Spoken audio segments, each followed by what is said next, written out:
So I don't know if I should be telling everybody out there on YouTube land, but my Mercedes SL doesn't have an alarm. Well, it's got an alarm, but the siren hasn't been working for quite some time.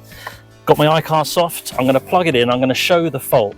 It's a physical hardware fault, and I know what the issue is, well 95% sure, it's the batteries that are inside the alarm.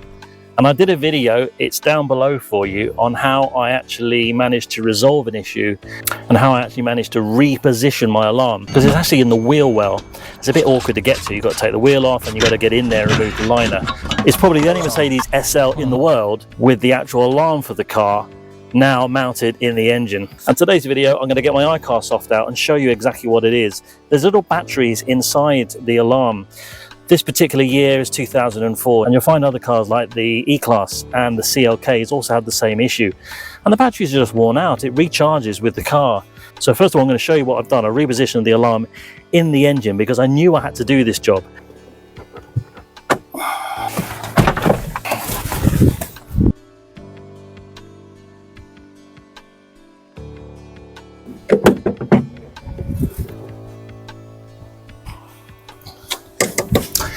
There's a siren right there, and there's just enough slack on the existing wire harness to get it from inside of the wheel arch to bring it through, and it sits into this trunking, and I made a little tiny bracket there, and that's it. It means now I can take this off so easily. There's simply a clip on the back, you just unplug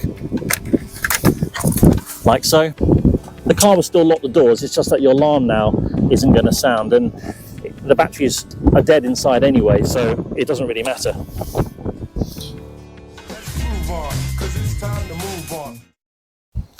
And then what I've done is you can actually just now undo it. Like so.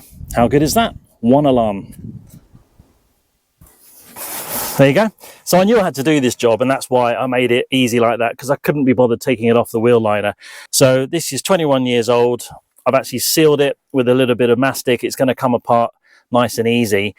When you first remove these, to get inside though, you have to cut it very carefully because there's cables in there with a hacksaw, and then it splits in half. But being in the engine, it's out the weather, so it's going to stay nice and dry. So we'll get on the bench in just a second and have a proper look. But have a look at this. It's a cracking little device from today's sponsor by a company called YYBAO. So this product here by YYBAO does three things in one. It does tire inflation, it's got an emergency light with an SOS function which you can leave by the side of the road if you break down, and also importantly it's a power bank as well. Let's have a look and do a little box opening. Here's your valve that connects to the tire. It also comes with a football adapter and different versions of the bicycle adapter as well. You've also got things where you can pump up inflatables, USB-C to USB for charging. And here is the main event. Just power it on. What's lovely about this, it comes with a full battery. That's crucial because quite often you want this to be working straight out the box. It does 4 different types of settings for your pressure. You've got KPA, kilograms per centimeters squared, PSI, pounds per square inch, and bar. You adjust the pressure just by pressing the plus or the minus key. I'm going to set mine to PSI, and you adjust the pressure down the bottom here. That's your target pressure, which you want your tires to be inflated to. So I'm going to go 32 pounds per square inch. On the top of the unit, we have a light. Press it once, press it again, and it has this police blue and red light to attract attention in the event of a breakdown. Press it one more time, and it's giving an SOS beacon warning there. Importantly, it functions as a power bank. You've got USB-C or standard USB, plug in the cable and charge up the device as shown. And now you've got yourself a portable power bank as well. Screw in the tyre valve adapter, plug it into your tyre. I've got it set at 32 PSI, and then just press the power button one more time. The value on the top is the pressure in the tyre. You can see it's going up nicely, 17.5 PSI, and that's the target pressure, which is 32 PSI.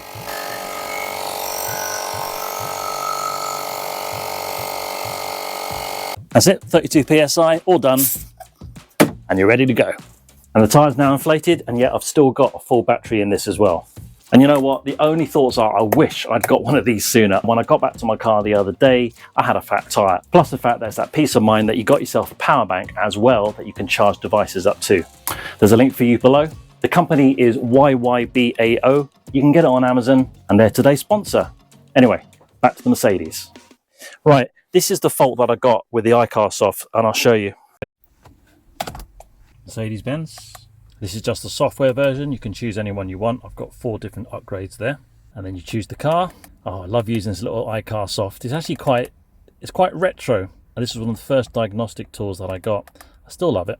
What's nice about it is you get updates all the time for free. Right, now I'm going to go to manual. So what I've done there is I've basically chosen the year of the car and I've selected the model of the car, and now I'm going to go to manual. So I've got 33 items there. You can press the right arrow and it will skip the whole page. So I'm looking for security, something like that. Now it could be the passenger side signal. That SAM, it might be the control unit powering, because it's on for me in the UK, the passenger side. So I'm going to go into that one and see. I don't see anything that says about security specifically there. Let's go into reading fault codes. I was talking about the water heater. I just got one fault there. Okay, so it's not that one. So if I go into view data for the passenger side SAM, if I go into ATA, which stands for the alarm, you can see all the other devices that the control unit looks after there: air conditioning, temperature, rain sensor, etc. You can see here that it's talking about the alarm source of the second ATA activation, and it's got right door contact switch. And then the alarm source of the third ATA activation, interior motion protection transmitter and receiver. And there's one of 5 there. Alarm source of the 4th ATA activation, interior motion protection and transmitter receiver. So there's a little demo from my iCarSoft. I still like this, it's still my underdog, but what's really nice about it is that the menus on this are different to all the other diagnostic tools I use, and sometimes it seems to provide just that little bit more different information, and I quite like it for that. So what I'm going to do now is I'm hoping all of those 5 different faults for the alarm is all down to the fact that this alarm is not communicating with the control unit. If it's not communicating with the control unit and it's not seeing in the doors, etc., and the motion sensor, because the battery inside it is low. So let's get it on the bench, get it open, and then I'll try and make sure that I get the exact part number for those batteries inside this. So I've just put a little bit of self-amalgamating tape on this originally, and it's made it nice and sealed. I could just pull that off, and then this is the join where I very carefully cut with a hacksaw all the way around. So with a bit of luck, this has been on the car for about a year. I should just be able to come off. There you go. There was method to my madness. And these little green guys here, I actually first thought they were capacitors, but these are the batteries that I need to replace, and you can buy them online. I'm going to try and get them and put a link in my store so that other people can benefit as well. So I'm just going to remove all this old silicon sealant. I'll get my soldering iron out and we'll desolder. So just push these little clips back.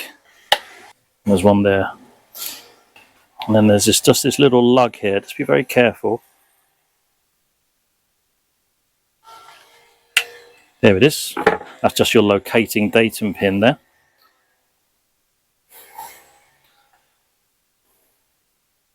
Now it looks pretty manky, I know, and that's one of the reasons why I actually took it away from being in the wheel liner, because it was getting soaked. There's water that got in there, and it got in through the front here. So it's been nice and dry now inside the car. Well, it is still a bit dirty in there, isn't it? Right, let's see if I can give that a little clean.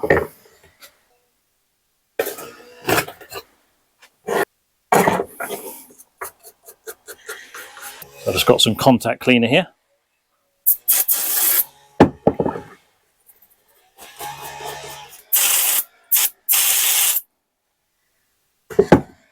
I'll unplug.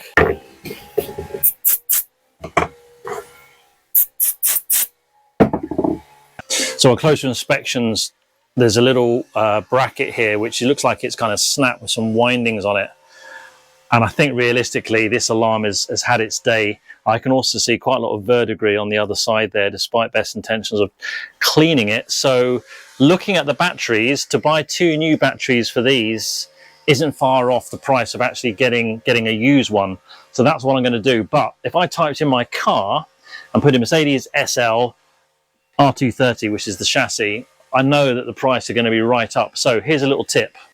So what I'm going to do is just go by the manufacturing part number, the Mercedes number, which is A171-820-2526. And you'll find by searching on that part number online that there's going to be other cars that Mercedes would have used the alarm with, and it should be a lot cheaper. So let's have a look at that. And then I'm just going to get myself a nice used Mercedes alarm. Fingers crossed, hopefully it's all okay and it's in a lot better condition than that. And if it still doesn't work, then option B is to replace the batteries inside. But you've got to think to yourself that these alarms are over 20 years old. They've only got a certain lifespan. So I put my offer in on eBay. I thought, I'm not in any hurry for it. I might as well try an offer. I'll find out in 24 hours. And I put in a price of £40 for one of these alarms. That's less than half of what I've seen that they go for. The reason it's less is simply because I managed to find, using the part number, which is on the back of the actual alarm, what other cars use this.